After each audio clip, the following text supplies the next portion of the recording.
Just after the new year, President Donald Trump announced that American Delta Special Forces had captured Nicolas Maduro and his wife. This operation, preceded by airstrikes that very morning, shows once again that force is not just an abstract option, but truly a tool in the service of powers and their interests. This video is the third in the Venezuelan ARC series, where I've been able to analyze over the past few months the geopolitics surrounding the alleged narco-terrorism, contested elections, control of resources, and Venezuela's alliances with China, Iran, and Russia. This intervention clearly ends Maduro's 13-year rule, but it's uncertain if it will end Chavismo permanently. Maduro is simply the face of Neo-Chavism, which has persisted since 1999. And there are other figures, the now interim President Rodriguez, the Minister of Defense Lopez, and also the Minister of the Interior, Cabello. The United States has opted here for a surgical operation targeting only Maduro.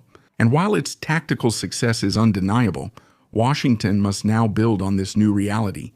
The slightest misstep or opposition could be costly. Maduro has certainly been captured, but the regime is still in place. It will take years for the oil to be properly exploited. The army is still in place. The blockade is still in place. One question, which remains unanswered for now, arises. Was Maduro used as a bargaining chip to close a chapter? But will the book really be closed, and what new chapter will open next? Donald Trump is not revolutionizing the way states operate. He perfectly illustrates the principles of geopolitical realism, which has officially become a standard again. The balance of military, economic, and technological power, as well as power struggles, are taking precedence over international law. States no longer need to justify their actions. The real turning point was many were waiting for the United States to shift and no longer worry about inserting a narrative compatible with international law, like in Libya, as a hegemonic power in the Western Hemisphere. Washington warned in its National Security Strategy 2025 and is strictly using territorial logic to defend its influence. Caracas, a minor power, is caught in the superpowers debate. It's neither the first nor last time powers test limits with offensive actions. In hours, markets, alliances, migration, supply chains, and domestic politics are reshaped, and no one escapes it. Clear signs were emerging for Venezuela. From Ukraine to Yemen, including Sudan, Palestine, Israel, Syria, Thailand, and Cambodia, all share this global trend. This dynamic, justified here by the fight against drug trafficking and immigration, hides concrete interests that have no ideological justification. The January 2026 American operation will be remembered as a key turning point in renewing American geopolitics from Greenland to the Strait of Magellan. Welcome to 2026. The United States has always considered South America as an exclusive zone of influence. According to the 1823 Monroe Doctrine, foreign interference in the Western Hemisphere is excluded. This territorial logic is not ideological. Its goal is to protect Washington's economic security and strategic interests. South America actually represents a kind of vital space rich in natural resources, especially hydrocarbons, which are essential in the reconfiguration of today's world. It is dominated by rising rivalries with China, Russia, or even in general, including against European powers. Venezuela, which holds the largest proven oil reserves, embodies this issue. The control of these reserves is not only economic, it becomes political and strategic. After the golden age of anti-American regimes in Latin America, in the 1990s and 2000s, Washington gradually regained ground because they failed to fund their social policies, leading to impoverishment. Sino-Russian partnerships in Latin America should also not be overlooked. In this scenario, Chinese investments in infrastructure and Russian arms sales are seen as direct intrusions into the American backyard. Beijing, in particular, is pursuing an ambitious diplomatic and economic policy, with massive loans and energy interests to challenge the United States and secure its own supplies. The reverse is also true under the Trump administration and after. The doctrinal center of gravity has shifted, and the Monroe Doctrine has been updated to counter anything that threatens American hegemony in the Western Hemisphere. Several Latin American countries, especially Venezuela, Bolivia, Ecuador, Argentina, and Nicaragua have typically tried to escape American influence through socialist regimes. It wasn't so much out of ideology, although of course it was tinged with anti-imperialist rhetoric, but also out of realism. For them, it's about rejecting Washington's guardianship, diversifying partnerships, and creating an autonomous bloc capable of trading beyond the United States. Other organizations emerged beyond the American sphere, including ALBA, UNASUR, and CELAC. These organizations sought to create a regional geopolitical project for economic and political integration, independent of United States influence. These efforts face structural limits. Social policies, funded by revenues, often from energy, are difficult to sustain in the face of falling hydrocarbon prices or poor management resulting from massive nationalization, as we saw in Venezuela. This economic vulnerability erodes the cohesion of the anti-American bloc, allowing Washington to regain ground through diplomatic and economic pressure. For over a decade, Venezuela has been a key pillar of this resistance since 1999. But it also illustrates this paradox. Its emancipation was real, but fragile, with a largely questionable outcome and, above all, dependent on external support to survive. I refer you to the previous two videos. Russia, for example, raises the cost of a direct American intervention through arms sales. China provides massive loans and investments in the energy sector. Iran supplies fuel and floating refineries at the multilateral level. Moscow and Beijing routinely block anti-Venezuela resolutions at the United Nations Security Council, making the country a pawn in the power struggle. Aid to a minor power is rarely altruistic.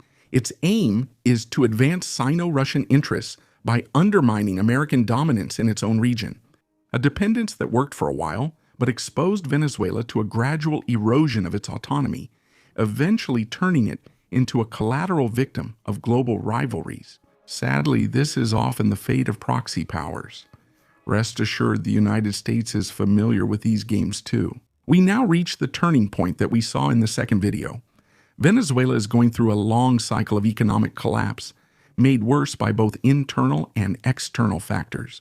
Soaring inflation, oil production stuck at ridiculously low levels, and a de facto dollarization that undermines economic sovereignty. Combined with a major humanitarian crisis, mass migration, and United Nations documented human rights violations, the country faces threats both internally and externally. The government is hardening its stance, adopting an authoritarian posture to survive, and the vicious cycle continues. This internal weakening makes the country even more vulnerable to foreign pressures, while the repression fuels international isolation. This leads to Operation Absolute Resolve in January 2025, which captured Maduro. It's hard to predict the future, but it opens an uncertain transition phase for the country.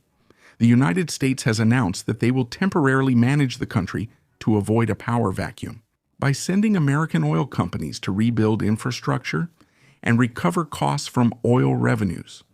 However, this is just a change in leadership and by no means a direct takeover of a country.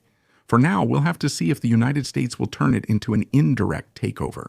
And that's the real issue in the weeks and months ahead. Donald Trump's words, like those of any politician, are signals, but they don't necessarily predict future actions. The control and exploitation of the energy sector, along with neutralizing threats to American security, have been mentioned as priorities. But this raises questions about the real American plan, ranging from a simple autonomous authority stemming from Neo-Chavism, aligned with Washington. Would that just limit its dealings with China, Russia, and Iran? Or is it a deeper shift in governance? Maria Corina Machado became a widely publicized candidate before Donald Trump ultimately rejected her verbally. The neo-Chavist power remains elusive. The vice president demanded the immediate return of Maduro. It will be hard to regain American surprise a second time, and some loyal elements may still be nearby, though weakened by air defense system destruction during the operation. So, is it politics, a show to save face, or a genuine will to resist? Time will tell. The United States is also testing its own limits. There's a big difference between a special forces mission to extract a target and a ground occupation, which might be needed as the situation changes. This time, with political consequences and likely harsher criticism in the United States and abroad. The government will likely yield to the demands due to American military pressure. But these demands once again can range from simply granting access to American oil companies and opening up to American capital to cutting ties with Iran, including elections or a complete change of government. It's a matter of different scenarios and once again, a question of power dynamics. The Neo-Chavista camp's only move is to persuade the United States that they can resist and that United States intervention would be costly. But internal fragmentation is just as possible, and maybe that's what Washington is counting on before launching a new operation. Saab's work, don't forget, and in any case, it's been going on since the Chavez era. Another scenario to consider is that, despite having the world's largest oil reserves, Venezuela may not quickly restart production, even with United States support. The oil industry is in ruins, with outdated infrastructure, idle fields, and deteriorating pipelines.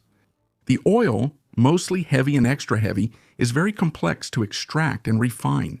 It requires imported diluents, specific technologies, and intensive maintenance.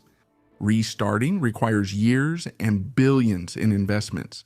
As much time as the Neo-Chavist government or the United States can use to change their strategy. The country also faces major shortages of capital and talent, which must be imported or returned after Chavez's nationalization. And the legal framework is still uncertain, which will not suit foreign companies. The American blockade persists, and its lifting, therefore, depends on what happens next. An immediate oil boom is therefore an illusion. The reserves are enormous and will have an impact in several years, but for now, they will remain largely untapped. For Cuba, Maduro's capture and the American blockade in the Caribbean are major setbacks. Havana depended on Venezuelan oil deliveries to support its economy and closely supported the Chavez government. With specialists, the fall of Maduro could accelerate the collapse of Cuban power, potentially the next target in the region. We will come back to that. Colombia, Venezuela's direct neighbor, is also in the crosshairs. It responded by sending troops to the border to prepare for more refugees, worsening its migration crisis already caused by millions of Venezuelans. This will either strengthen Bogota-Washington security ties or create tensions elsewhere in Latin America. Reactions are polarized. Governments aligned with the United States applaud, while left-wing leaders condemn it as a clear breach of international law. Since that's all they can offer Washington, this move could weaken community of Latin American and Caribbean states and deepen the divide between pro- and anti-American blocs globally. This operation sends a clear signal of unchecked power. The United States is ready for unilateral interventions to protect its interests in its own backyard. Let me remind you, Greenland, Canada, and even French Guiana are in this backyard. Another risk is this operation could inspire similar actions worldwide. Russia didn't wait for this signal to begin its Ukraine offensive, but it acts as an international trigger, not to say a justification or even an encouragement for powers to intervene in their own backyard, whether it's in Ukraine or Taiwan, at least for the most publicized cases. We can also consider the intermediate powers often seen on the channel: Turkey, Israel, Saudi Arabia, and the Emirates. This will polarize the world and destroy multilateral norms. In any case, the smaller powers pay the highest price for the ambitions of the bigger ones. Welcome to 2026.